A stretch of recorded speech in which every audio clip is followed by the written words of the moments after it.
GM everyone, and welcome to another episode of Web3 Weekly.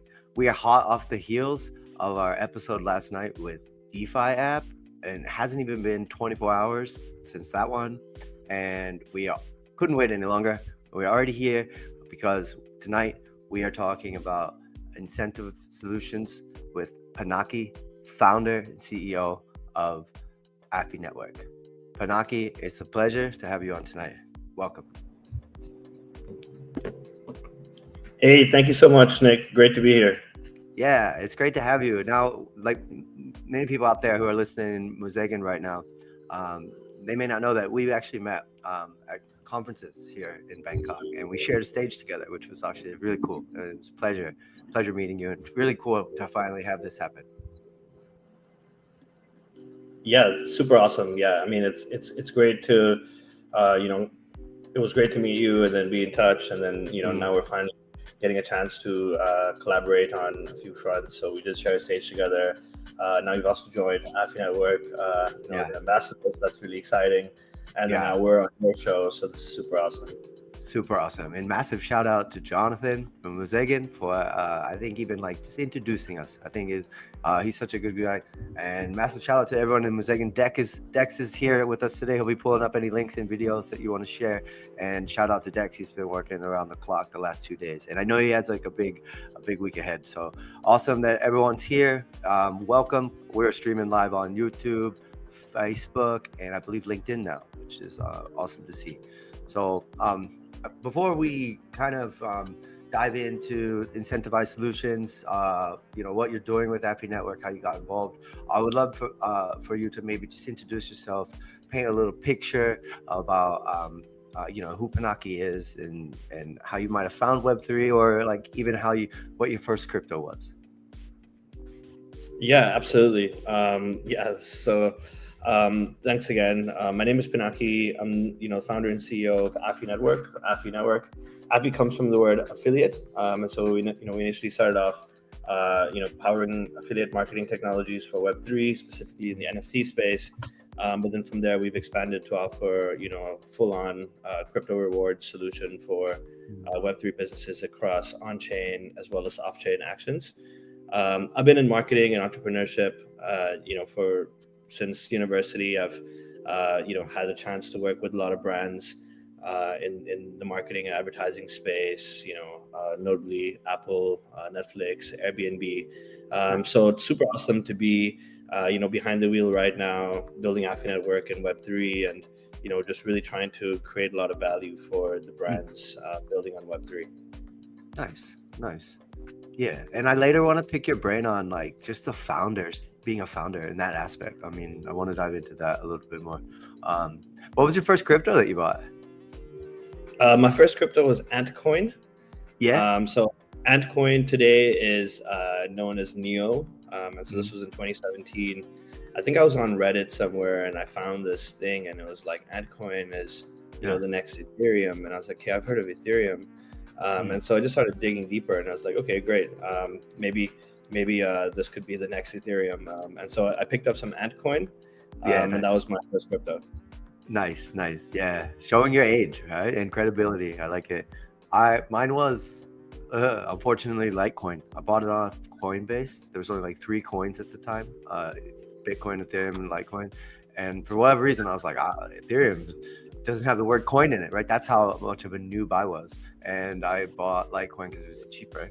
And then Charlie Lee, I think I bought the top, probably like at a price I don't even want to like share. And I'm pretty sure like a week later, Charlie Lee, the founder at Litecoin, just dumped all over all of us and sold the top. What year was this? 2017, December 2017. Yeah. It's funny, I was talking to somebody on the podcast last night, and they were like, yeah, we bought Litecoin in like November. We made a great deal. And I'm like, oh yeah, you sold to me like in December, bought your bags. But yeah, no, it's cool. It's very cool to hear your journey, especially your accolades, what you've done in the past, and then how you've managed to kind of identify some issues in Web3 that you could solve. And I'm really excited. Like, I'm really excited to just dive in. You got a very cool background, man. And perhaps maybe you can like paint a picture to us or tell us like your big why, or even if you want to start with sharing what is Affi Network and how you kind of learned into that. Yeah, sounds good. So my big why really is, I have a lot of experience in brands and, working in the space in the marketing sphere. And I've always thought about, how could I, as an entrepreneur, create value for our users and our customers, but at the same time also for, the universe and the people, how can this then trickle on and create, positive impact on this universe. And so, at first we started off building, it was Brandface 1.0. So this was basically Affi Network's parent company. We built an influencer company, and the idea was very simple. We wanted to bridge regular people to brands, empower nano influencer campaigns. So essentially, letting a brand, hire 100 people or 200 people to complete, a task, which was, posting something on Instagram, for example. And in the process, we ended up creating 2,500 jobs. We worked with brands like Decathlon. We've worked with Happy Fresh, Lock and Lock. So a lot of consumer brands, from Europe and Asia, were our clients. And so, that kind of that led us towards Affi Network. The deep insight was we found that a lot of our customers, they wanted to pay on a performance basis. So they said, can I pay per shoe sold, or can I pay per IoT device sold? And so the idea was, very simple. People wanted like a commission protocol, but still very niche. And really, kind of our journey kind of led us to realize that people just wanted a way to incentivize people, a way to do it in a very simple way, so that they don't have to actually manually handle the tracking or pay for the high automation costs. And so that's where Affi Network comes in. And so in terms of our why, it's, to create value for a lot of businesses, around the world, and, at a very, explosive rate, right? In terms of our products built, for scale, it can handle, a lot of users, and we're ready for that. And in terms of, incentives, we now basically, through the projects, basically they'll be on, because Affi Network, I'll show you shortly a quick demo or video of Affi Network as well. But what it enables is businesses to have their own, incentives tool. And so through the businesses that we work with, they'll be distributing, rewards, crypto rewards to their users in their community. And so, through our tools, we're hoping to touch millions of lives. And so let me quickly show you. Nice. Yeah, perfect, man. And if you're listening out there, we already got some questions rolling in. That's awesome. We will probably finish up with an AMA. So shout out to Golem, who's already kicked off the questions in the live chat. Anyone else, feel free. We got Pinaki here from Affi Network. He's about to give us a really cool sneak peek of some stuff. And we are going to keep the questions moving. So yeah, stay tuned. Go ahead, man, whenever you're ready. All right.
Nice. I got so many questions just after that one alone.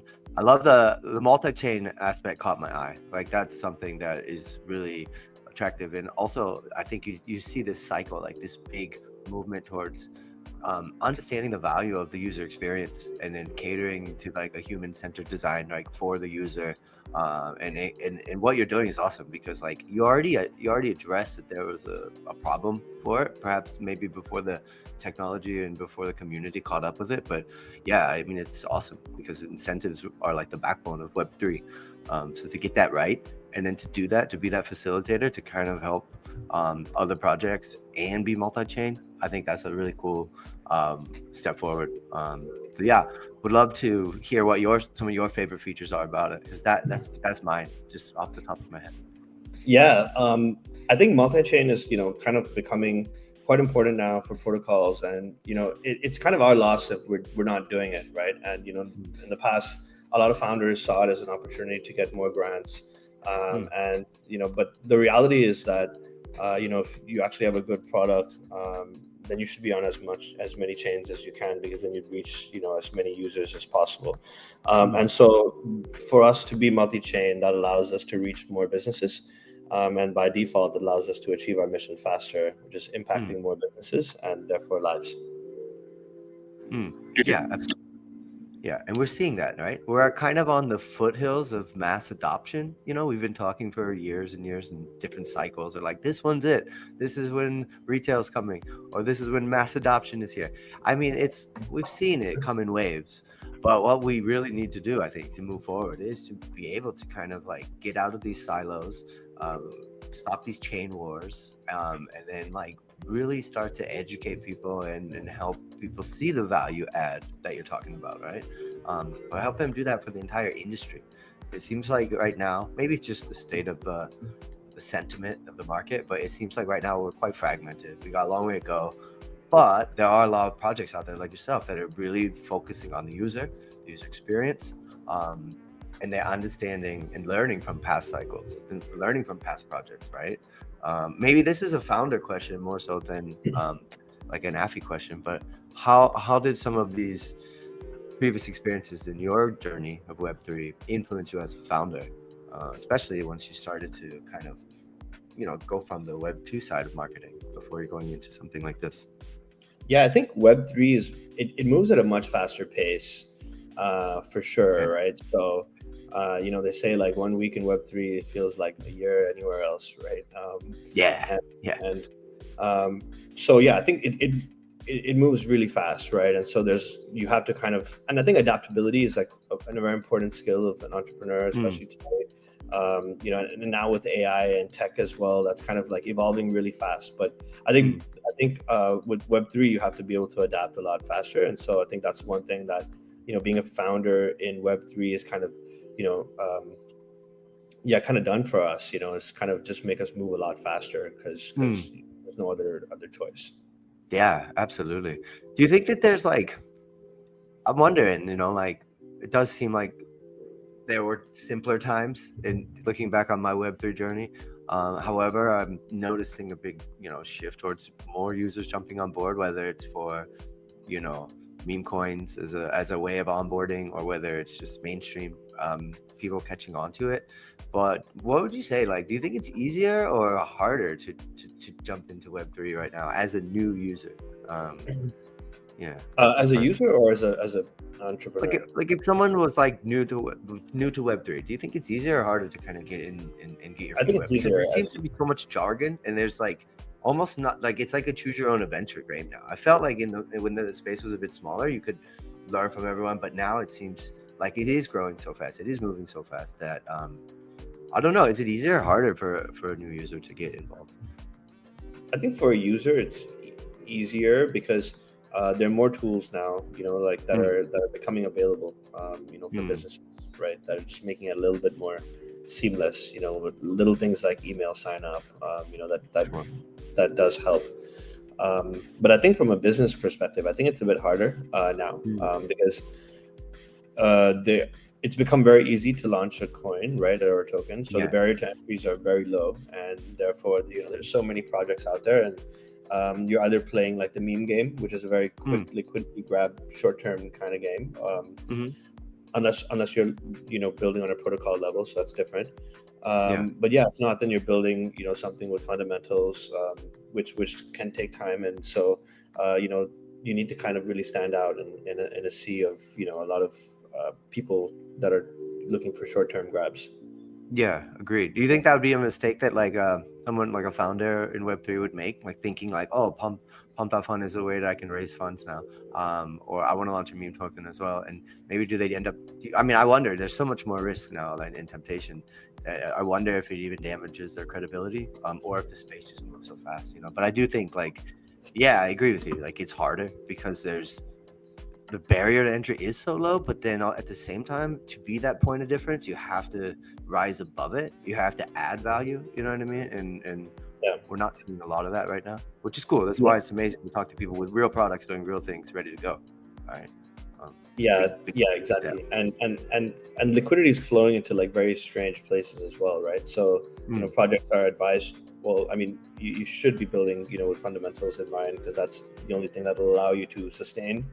Unless you're, Donald Trump, right? And so that's where $75 billion of liquidity just flowed in, and you have projects with really strong fundamentals like Ton, right? Telegram, who are basically getting everyone that's building Telegram mini apps to move to Ton, and they're trading, at lower valuations than Trump's meme coin, right? So Sure. a lot of things don't make sense in this space. But I think what I do know is that focus on fundamentals. And there's a huge opportunity in the space, and so I think the right teams that are able to figure it out will. Yeah, you mentioned Ton, and I've really been enjoying watching their journey and hearing their success. And I remember looking back at your video that you shared, like there was something about like almost a widget or something within the apps that you're talking about. Like what I think another really cool point of difference that you have is that like you not only are you like kind of partnering and helping projects facilitate these great, good, transparent campaigns, but you're how to say it, like you're also I lost it, but like you're facilitating these things, but you're also helping them by integrating into their website or integrating into apps, or am I wrong with that? And how you have a lot more accessibility than your typical maybe standard link campaign. No, exactly. So that's also one of our key differentiators, right? So a lot of incentive platforms available right now will kind of force the user to go to their site, and it'll be third party. And so what we've done is we've built a widget, and that's a core feature and key differentiator that allows businesses to embed these campaigns into their own websites and apps. So they can put it, for example, you could have a home page, and in the bottom of the home page, you could have an incentive widget, or you could have another tab that says rewards or incentives, and we basically power both the back end and the front end. So really just making it very simple for businesses, right? You don't really need to do anything, but just come to our platform and basically customize your campaign in a few minutes, and copy and paste, a HTML code, and then the interface will be available in your environment, allowing you to engage users, right? So and V3 is very exciting because we've made it so that it's free. We have a free trial that allows businesses to come and do this, right? And so there are certain limitations. So the standard version or the free version, you have limited access. So you can only access or create a few campaigns. That's one limitation. And you can still create a campaign and embed it on your site, right? And then the second thing is you'd have to use USDT, USDC, or Affi as a reward currency, right? So you're limited. And so if you are contributing in our ecosystem, right, and earning Affi incentives, you can actually use those incentives to deploy campaigns for your own business as well. Nice. And now if you as a business have your own token, right, and that's who we're focused on right now, it's Web3 companies that do have their own tokens. We're currently supporting 7 EVM chains. So any business that has a token and a need for a way to distribute these tokens in a sustainable way, can come and create campaigns and customize them on Affi Network, and you could use Nick coins and basically reward people for following you on Twitter, for example. I love it. Web3 Weekly coin. I think we need to talk about that, Jonathan. Dex, what do you guys think? I know what Rebecca's thinking right now. Rebecca's a super fan in the chat. She just said if you're not using Affi, then you're wrong. And I love that already. I love that enthusiasm. But That's what's I up. want to learn more a little bit about like the Affi token, and perhaps even how others, businesses or other people who want to explore that trial, how they can get started. Is it would it be like the website? How would we find you? What could we have Dex pull up? Um, So to learn more about the token, you could basically check out our docs. You basically have our tokenomics on our docs. But I'm happy to share more about it. And our docs is basically on help.affi.network. But yeah, just to give you an overview of our token, right? Very, very simple, and how our token and model kind of all comes together. So right now we're positioned as a decentralized protocol. So all campaigns are deployed as smart contracts. We really, really care about community participation. And so one of the key utilities of our token is governance, and we do involve the community in voting events. Right now, they're done by polls, very casual and informal, not yet involving the token, but we do expect for very serious voting events to be conducted, where your Affi ownership is essentially your voting power. And so we're already getting a lot of marketers that are talking to us, right, about using campaigns. So one example is actually Musegan, Jonathan. Yeah. We're exploring ways that we could use Affi Network at events as well, right? So if you could scan this QR code, could I get an incentive for just being here, for checking in, and things like that, right? And so, we have some other, prospects that are saying, look, we would love to use it, for signups on our website, and they're not on chain, they're not social as well, right? Could we do that?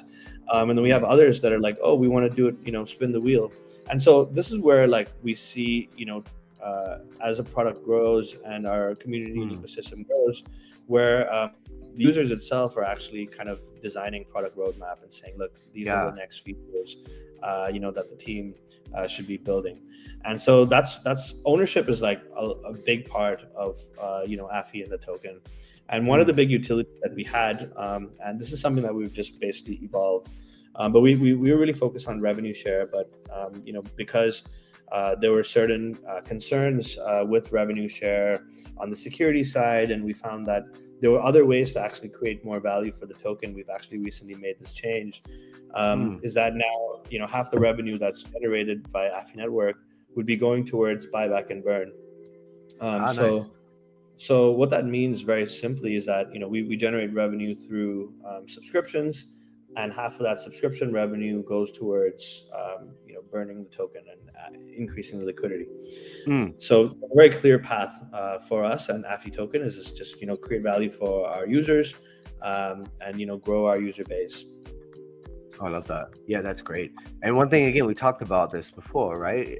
Incentives are pretty much the gas or the backbone of Web3. And we're seeing Web3, which is this whole new iteration of how we interact with each other online, how we determine what is value, how we disrupt what we think about value and transfer value across networks and stuff like that. And I think that's where you guys will always be able to kind of have your finger on the pulse, because there will always be a need for incentives, right? And it'll just be almost what you're saying, like just keeping up with what are these milestones or roadmaps, or what are the latest pops, or what's the next thing beyond a pop for an NFT, or how do you leverage even other things that are going to continue to evolve, like how do you leverage these new types of incentives that are going to continue to evolve? And I think you're positioned in a way that is kind of neat, because you are that facilitator, you're that connector, you're that bridge, and both projects will grow, and the way we incentivize in Web3 will continue to grow and innovate. And so you're in a very cool sweet spot, I think, personally. And the token itself also sounds like you understand that responsibility. So I love the idea of it, like having voting, and I love the idea of like the buyback and burn. This is still all very user centric, in my opinion. Yeah, thanks. It's honestly taken a while to kind of figure this out as well. When we first started, and when we put our first white paper out in 2022, and then did our research for the NFT sector, we were not thinking that we would have buyback and burn in there. We were not thinking that we would simplify to SaaS.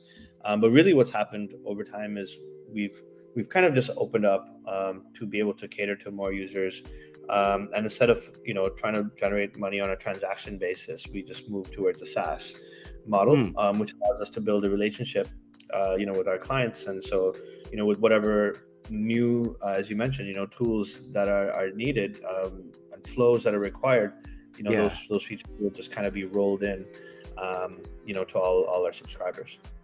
Nice. As a founder, you're probably used to being very agile and dynamic with your decisions and just the way that the space is moving, right? Maybe walk us through, if you're willing to share, like what are some setbacks or what are some maybe challenges that you've been met with? We all know the part about like jargon and stuff for certain people. Like we understand that Web3 in itself can be kind of alienating. But I'm curious to know, like, throughout your journey, what were some challenges or lessons that you learned from maybe the hard way? Yeah, so I think good question. I think one of it was to roll out our token a little early. So I do think that we did roll out our token a little earlier, pre-adoption, and I think that it's kind of it made it a little bit challenging to attract like private liquidity. So that's one thing that we found was did make it a bit more challenging. And I think that if you're looking at like the founder chats and stuff, this echoes a lot of things that founders were kind of going through. And so I think one thing that we did very fortunately was that we were very careful with the amount of tokens that we released into the market during this time. Nice. And so we made it very clear that until we kind of find some sort of adoption or product market fit, we're not going to basically lose our token supply in the process. And so we had to go through certain things. Like we did find that when we did a public sale as well, we had like some like one of the launch pads were mismanaging the funds, and so our tokens, and so we had to do like a buyback, and we had to do basically some of the hard things to kind of get back control, or to make sure that the things are clean for the long term, right? And so and a lot of that's not actually seen by retail, so they just see what they see.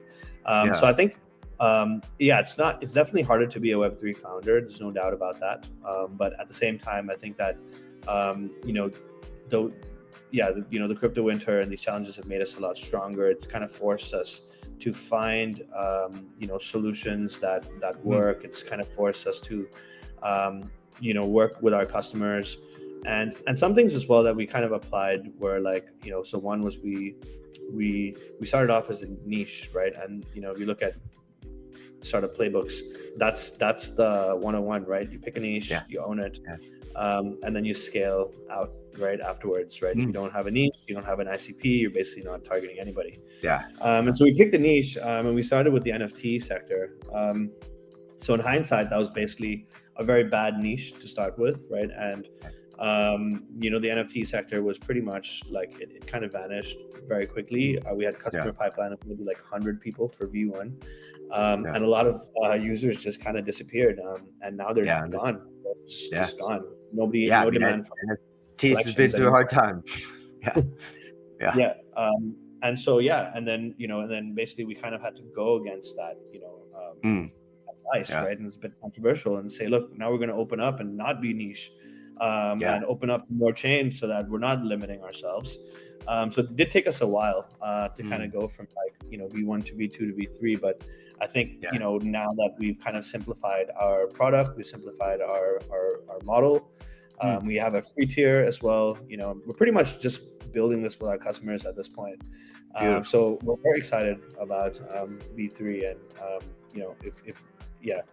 I mean, challenges are very normal. Welcome. They're part of the journey. And so I think as long as we're learning quickly, that's 100%. Yeah, no, that's awesome. And I want to dive into a bit more around V3 when we come back. And I certainly want to touch in on some of these community bits that you talked about, particularly the ambassador program, and just the role of the community as well, because we also know like that's the staple, that's the bedrock of good projects, right? And very excited to talk about that. We're gonna take a quick break, but we'll be back with Pinaki from Affi Network, and when we do bring it back, we'll also throw it out there for anyone who wants to have some questions we'll open it up later on. Cheers. See you in a minute.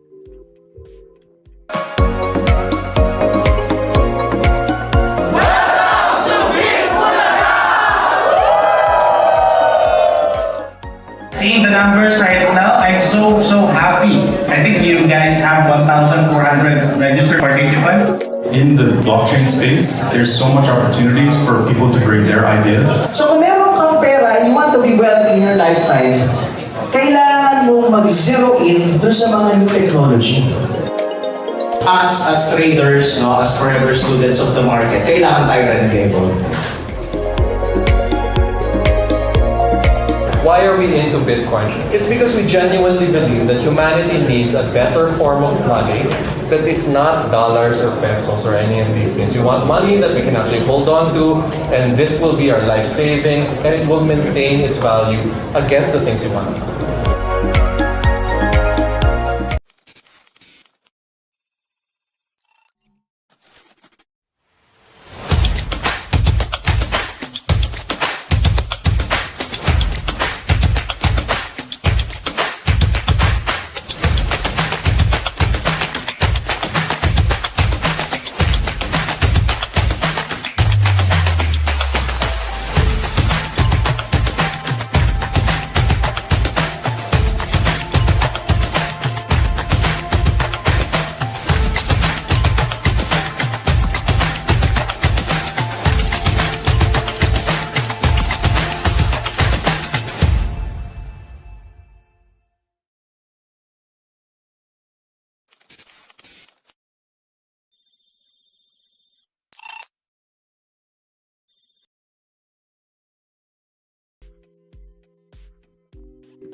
All right, and we're back.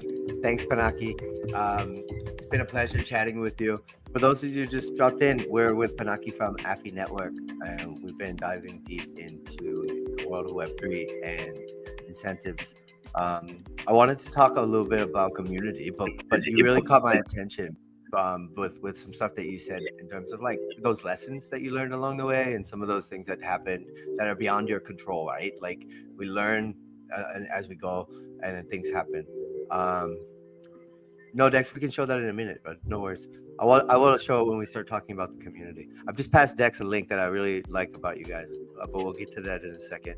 I'm curious when we talk about like incentives and anytime there's a campaign, right?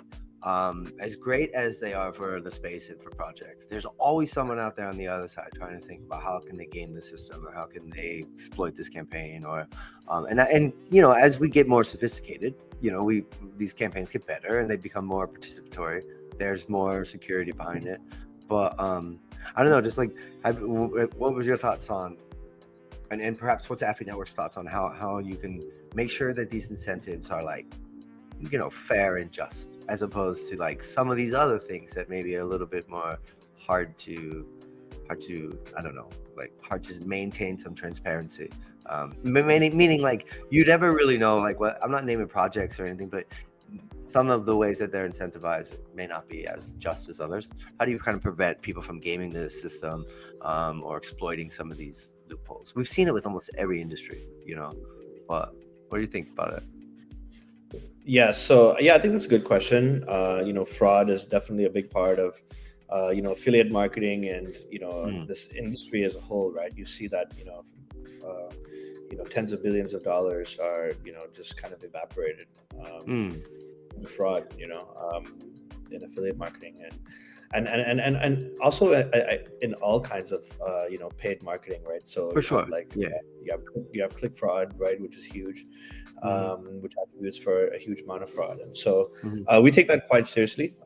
With V1 and V2 for Affi Network, we only tracked on-chain events, right? And so one thing that was really fortunate for us is that all the verification is done on-chain. So it's very black and white. If proof is on-chain, the reward gets distributed, right? It's that simple. So there was no fraud, you know, or any kind of issues when we were working with you know our early users in V1 and V2. V3 actually introduces a lot more opportunities for fraud because now we're integrating you know social actions. We're integrating like quizzes. And so that creates an opportunity for users to kind of, try to exploit the system. They'll try to create multiple accounts, and and that's quite easy with Web3 because you just basically creating new wallets. They're going to use bots, and so we basically taken certain measures with V3 to make sure that the product's more secure. And so this is we're using a lot of the different tracking tools are also verified through APIs like Twitter.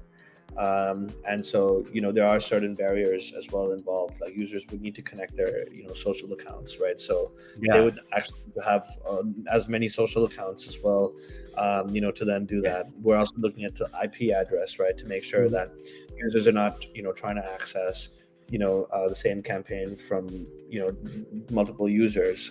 And so there are multiple things that we're doing. We're also have a verification layer to make sure that it's not a bot and it's actually a human.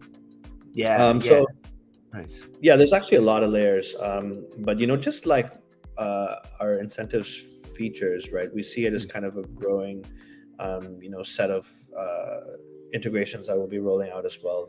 We have to kind of keep adding more security, Absolutely. and then on top of that we also try to follow best practices and get audited externally. Oh yeah, and for everyone listening out there, this is not a project this is not a problem that's exclusive to any one project, right? This is like the ebb and flow of the space with innovation in the newest platform or way of working.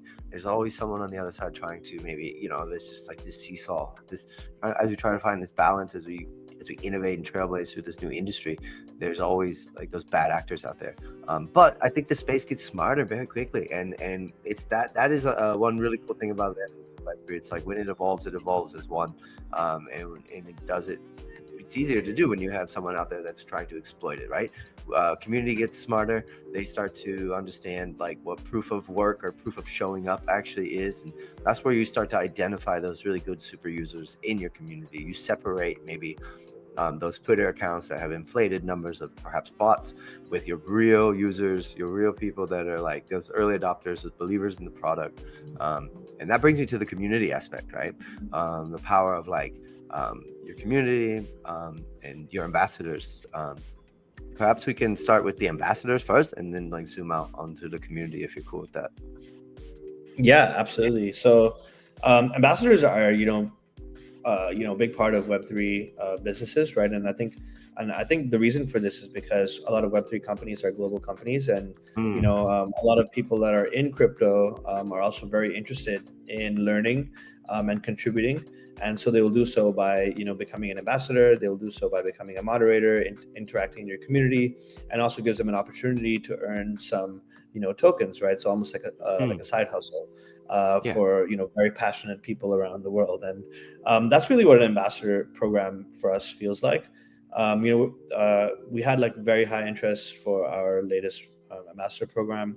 So we were running a program before, which we kind of just kind of sunsetted really temporarily while we were kind of figuring out product market fit. And so as we're getting very close to a V3 rollout, we kind of gave an opportunity to people in our community to apply to become an ambassador, and we received like over 2,500 applications.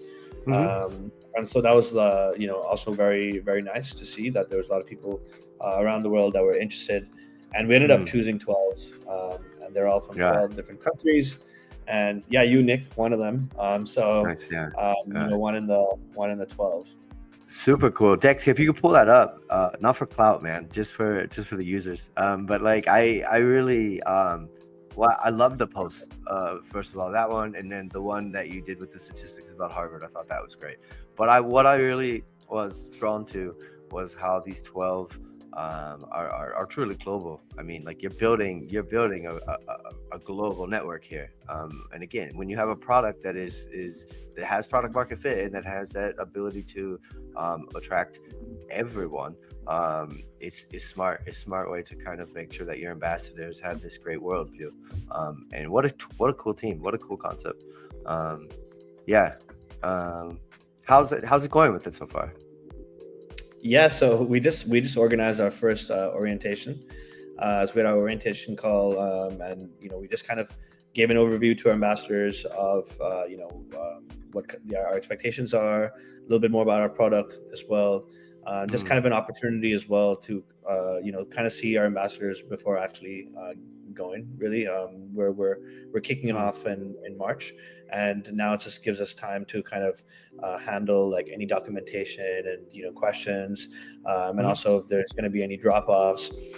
We did kind of highlight that everyone's going to be playing at a very high level, and so even though you were selected, if you don't think that you're able to contribute at the highest level, then you're free to drop off, because we don't want anyone kind of bringing our ambassador team down.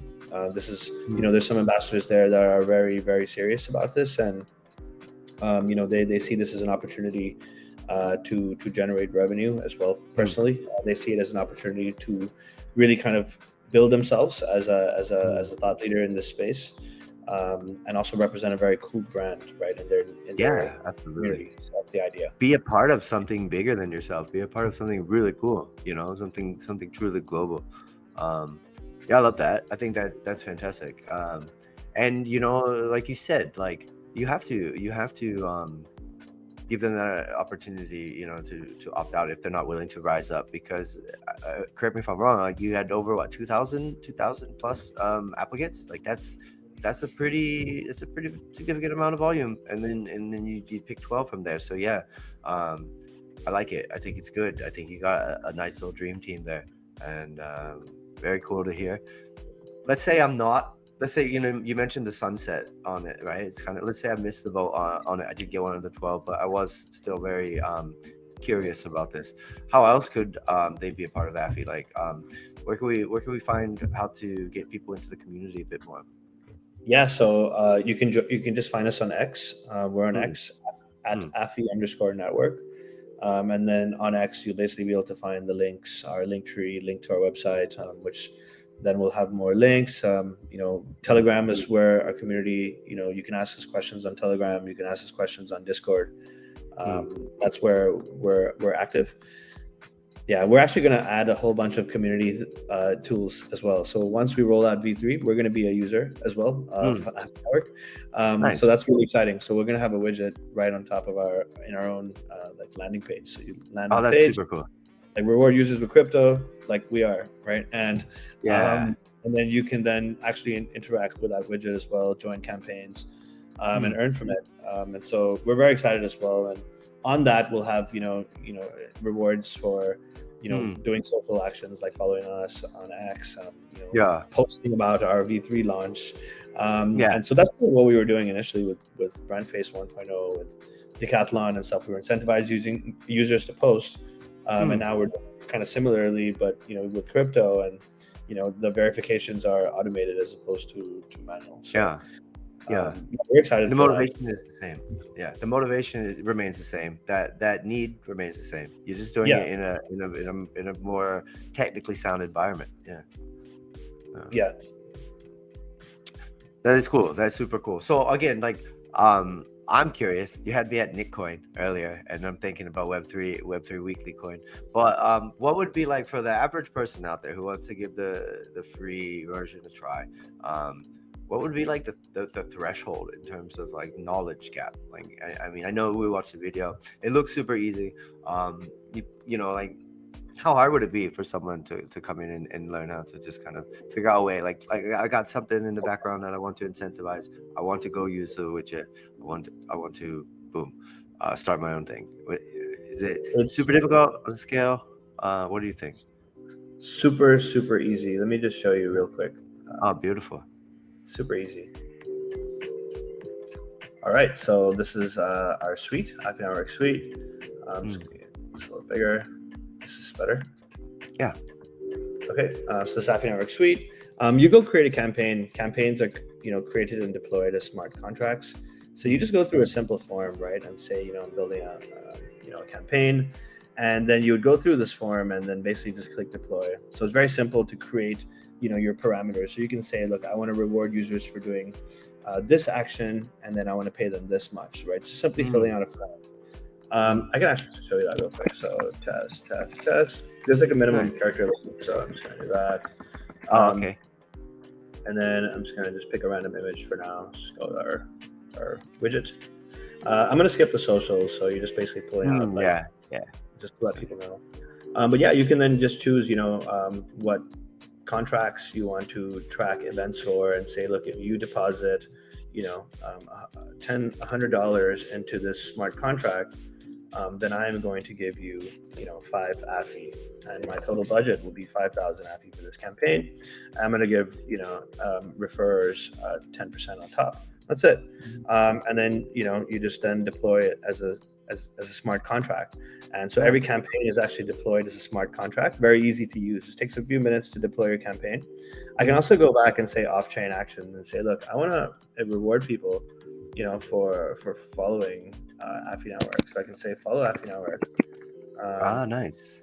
And I can then also say, go post this, right? So I can say, Affi Network V3 is going live, right? Check it out, right? And then you do like a hashtag Affi Network, right? V3, for example. And then we can say, look, I'll give you like 1 Affi if you do that, And I can then set a campaign budget. So it's super customizable, right? I love that. Things are deployed. The cool thing is actually you could you just embed it, right? So you say the campaign went live, choose an Affi Network campaign, Affi Network V3. I can then say, you then customize your company name. So this is Affi Network's widget, right? But you could also say Aave or Uniswap or whatever, right? I'll just go with Aave because I see some Aave details here. And then, join, earn rewards. And then I could, once I select the campaign, you can see that all the details are here. And users can just participate in these tasks directly from the widget. They can come and collect their referral link directly from this widget. So, and then they can just claim rewards directly from this widget as well. All in one spot, So the business doesn't actually need to do anything. The back end, the front end, it's all done. The link actually pops out like a bunch of links, right? So it's like a link tree for the business, also kind of built in to this. And the accounts allows users to connect to their socials. You can also add multiple campaigns. So look, I'm going to throw in another campaign. You can see that. Okay, there it's. Right. So you can have, whatever campaigns you want. And then, so let's say this was for Aave. So I see some Aave colors here and Aave logo here. So I'm just going to change my campaign color and background, maybe to like boom, right? So now I'm getting a little closer to Aave design. I can then choose the sections to be, closer to the blue. Boom. And then, have a little Aave widget. And that's it. That's all it takes to build a widget. And then I love the creative control that you have with this. There's so much autonomy here, like to go and be as creative as you want with the way to do it. What the question about the campaigns, or when you run multiple ones, do you set times and end one, or run them both at the same time? Like, there's an option to do that as well. Yeah, you can choose how long each campaign runs for, and then you can then come back and customize your widget when the campaign ends and add a new one if you want. And it would reflect on your site. Beautiful. Wow, super easy. Yeah, thank you for that. That's wonderful news. I think we're gonna have to talk offline, Jonathan. I think we need a coin. But anyways, I really love it. I wanted to throw it over to, before we talk about like next steps and the future of Affi, because I know there's exciting things, up in the pipeline. I want to pay respect to Golem, who asked our first question earlier in the stream. We said we get to it. We're gonna get to it. He's a little bit worried. He said, "What's gonna happen when Web 4 comes out?" But I think it's more or less going back to that point about semantics. So Dex, if you could pull up that chat or that question from Golem. Personally, I'll take it off the bat, and then maybe we'll see what Pinaki has to say. But it's funny. I actually worked with a team that was like, we got to think about Web 4. We got to think about this. Like, what? And I'm like, it's not like an iPhone, I mean, I understand that like there's some really good stuff out there, like Chris Dixon's book about read, write, own. It's a very good book to learn the iterations of the internet, Web 1, Web 2, and Web 3. but I don't define them as like the way that they'll just come like a calendar cycle or like a Bitcoin cycle. I think more or less it's about what we've disrupted. Um, I'll give a quick synopsis, right? I think like Web 1, we disrupted how we consume information. The internet kind of liberated that constraint, and then but it was very static, right? It was like read only. And then Web 2, it was kind of like we liberated, or we got removed from the constraint of communication. Totally disrupted the way we communicate. That was like social media, that was Skype, that was what we're doing now, right? And then like, I don't know, correct me if I'm wrong, Panaki, but I think like what we have with Web 3 is like we're liberating value, and we're kind of liberating and providing more opportunities for ownership, and that goes hand in hand with like what we perceive as value. So we've disrupted information, we've disrupted communication, and now we're disrupting value, and all of those combined, I think, allow us for this really cool opportunity to use this tech for having this exchange of knowledge, this exchange of information. And then like, you know, if we, who's to say we could run a campaign for the next 30 minutes or an hour for the show, and we're just now disrupting in real time the exchange of value. So that's how I look at Web3. I don't really look at it as like a version. It is a version, but it's more like it's kind of just how you can conceptualize these new types of converging technologies and these new waves of innovation. That's what I would say. But I also understand there's loads of jargon in there in that explanation itself, and I think that is one thing that is holding back the space. Call it whatever you want to call it. At the end of the day, it's something that I think is bigger than any one name. But I wouldn't worry or anything, because if and when a Web 4 comes along, it'll just be embraced the way we're embracing all these other things like emerging technology, like AI, and we're just kind of adapting and rolling with it. But I wouldn't get hung up on the name. That would be my long rant. The moral of that one is don't get hung up on what iteration we're in. Understand why we're in it and how you can benefit from it, you know. Yeah, makes sense. Yeah, so it makes sense. I agree with a lot of the points you touched on.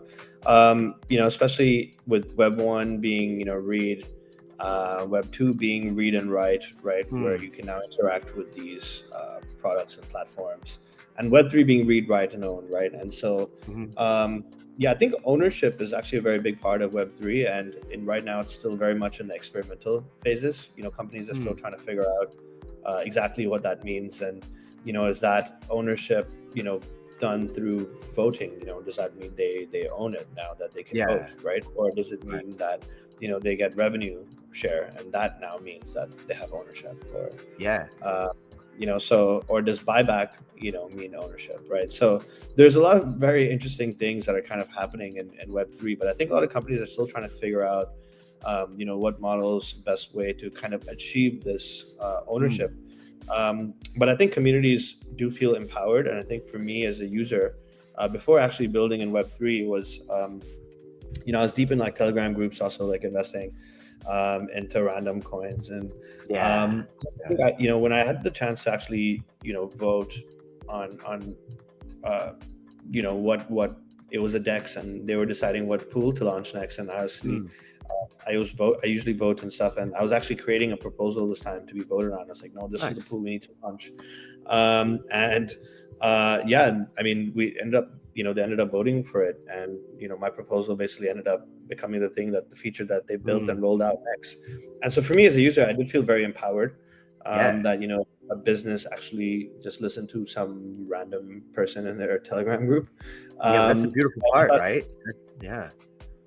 So yeah, a lot of those qualities, you know, we also kind of want to apply, you know, with Affi Network, and say, look, you know, a business likes to use our product, then they should also be able to, you know, contribute, and say, look, you know, this is the feature that we want. And we tell our customers now, you know, when they say we want this, we want that, we're like, you know, if enough people want it, we'll actually build it.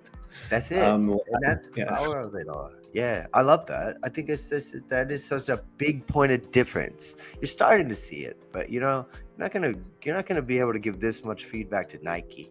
You know what I mean? I mean, maybe unless they break into the Web3 scene and really start doing it. But that's where I just really think that the community has the driver's seat, right? The ambassadors that you mentioned earlier, they're in the driver's seat. Everybody collectively has their own wheel, and they could drive and this as far as they want to in terms of participation, and and I think that there's so much learning to be had there. There's so much opportunity to be had here.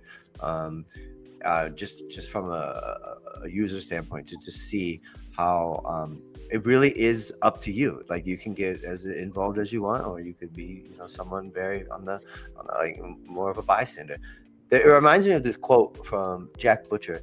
He says, like, if your network he says something like, if they listen to you, they're your audience. If they engage with you, they're your community.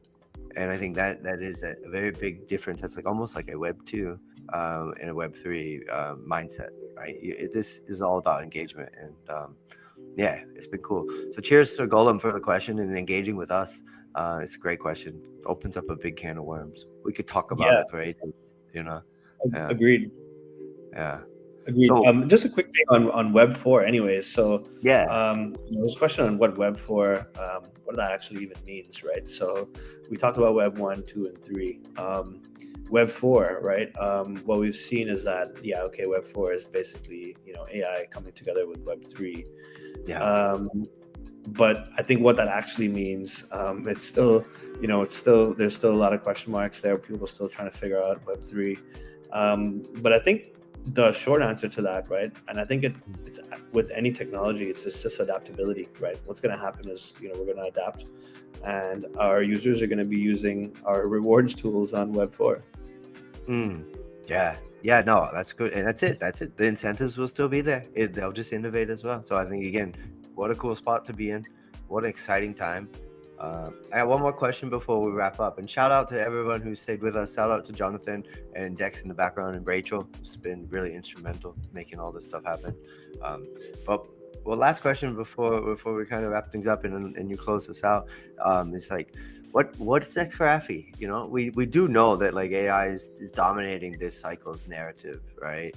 And there's a lot of speculation that's happening. We're seeing that. We saw that with DeepSeek. We saw that with all this, like, liquidity just moving around. But, like, separating, like, the signal from the noise, what might be something that you're looking forward to in the pipeline for Affi, the future of Affi Network? You mean in terms of AI? Well, it doesn't have to be in terms of AI, but just in terms of, like, the future of like where you guys are, where you're going to go, where you're headed. So anything that you would share.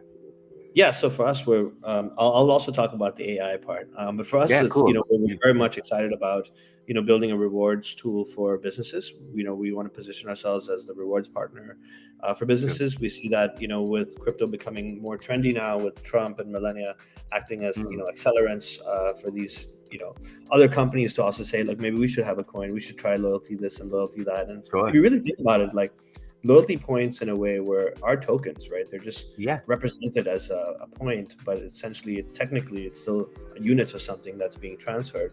And that could be turned into, miles, or it could be turned into, some shopping credits. And I think Web3 makes it a bit more exciting because, it brings, more liquidity, right, to it. And so that's something that Web3, enables. Yeah, 100%. I think it's good. You're seeing also, like, this very unique experimental phase with AI and data and incentives, like with Kaito. Like, people are yapping on X to get yaps. What's a yap? Yap is something that equals a Kaito. What's a Kaito? Like, it's excuse me. Like, in terms of innovation and creativity, like, the sky's the limit. But it still centers around those core values of engaging your community, so that you don't just have an audience, but you have a community, and then making sure that they play their part in this ownership economy, and that I think keeps everything moving, keeps all of these builders building, and all these new ideas, it's just been very easy and accessible, I think, this time around. I'm noticing maybe just like the point in the cycle right now when people finally got the meme coin hangover, and they're looking at, like, real builders, you know what I mean? They're realizing, like, wow, there's a lot of talent in this space. and there's a lot of good things to be excited for in the future, whether that's AI related or not.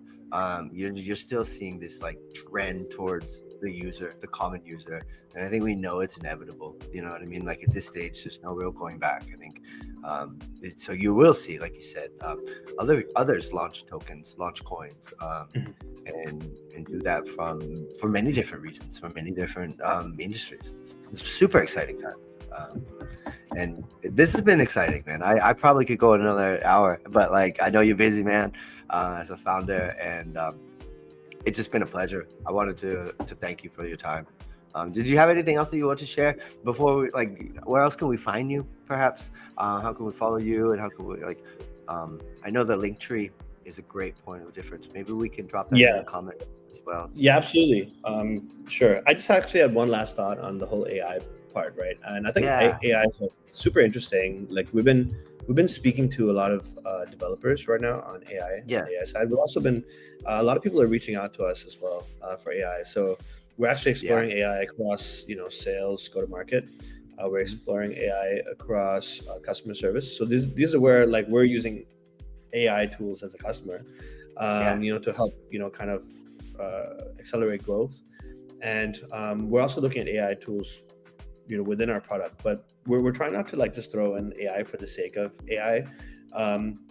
So like one example is like we can very easily just throw in like this AI tool that basically would choose your widget branding automatically based on your brand. But it could look very sexy visually, but the reality is that it doesn't take that much time to actually add those colors.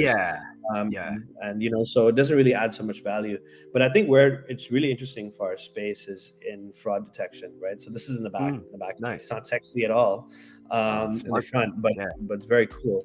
And so we're doing some research on this front now, where it's like AI powered fraud detection, and what that would allow us to do is basically add more layers of security and fraud, and say like basically what a human would do to manually check it, we can get like an AI to do it, but do it for us at scale, right? And so when we were working with influencers in the past with Decathlon and stuff, even though they were nano influencers, like they were incentivized to post on Instagram. I mean, in Web3 it's going to be very different. People are going to be incentivized to post on Twitter. But an example is instead of basically manually checking whether the user did the right post according to the brief, one way to streamline it is through actually using AI for fraud detection. That would essentially allow many businesses to achieve a lot more, and also just streamline the flow for publishers to engage with other brands. So a lot of exciting things that we're kind of working on. And this is also kind of a not like a shout out to our team and a community that has been kind of working with us as well as our customers to get us to this point. But we're still looking for contributors on tech side. We're speaking to some guys from Ton Foundation right now. We're not yet supporting Ton. We're speaking to some Solana guys, for some potential integrations on that front. We just want to kind of expand the market. And we're also doing a lot of research on the AI front. So, we're very much open to developers. Just reach out to us for collaboration. Beautiful. And I love that you clarified that bit about AI, because I wanted to not dive into the whole agent talk, right? And I think that what you're doing is very sensible, right? You're looking where that added value is. You don't need to be the sexy tagline that is just jumping on a bandwagon, where, let's be honest, I was skeptical of AI agents at first, because I just found it as like a glorified chatbot, right? With different colors, like you mentioned, maybe a sexy chatbot. Not saying that I feel that way now. Obviously there's a difference, but there was a time, there may still be a time, where people are just adding that tagline on so that they can pump their bags. And I think we as a space have gotten smarter from that kind of stuff. And I think what you're doing is very smart, by making sure that you're using it to enhance your credibility, enhance the security, support the back end, to alleviate some of those risks and stuff we talked about earlier, in the way that people can kind of exploit it. So that's sweet. Maybe next we can pull up the link tree before we end the stream. I really had a great time, Pinaki. I hope we do this again. If you're out there, if you're interested as a business, or just as someone who's curious, crypto curious, do head over to the link tree. You can find it in their Twitter, and join the Telegram, Discord. Check out the site. This is super easy to get started, as you saw. And don't hesitate to reach out to myself, Panaki, or the Muzegan team. That's what this is all about, you know. Muzegan's been great at allowing everyone to have a platform for these kind of talks to happen and to educate people. So that's what we're here for. If we didn't get to your questions today, if you're watching this as a recording, do reach out, hit us up. We'll answer you offline or in the comments.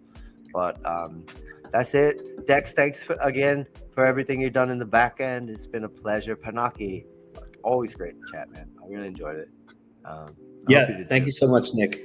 Thank you, Nick. Thank you, Muzegan, for having me. Until next time. Nice one. Okay, cheers. Bye, everyone. See you next time.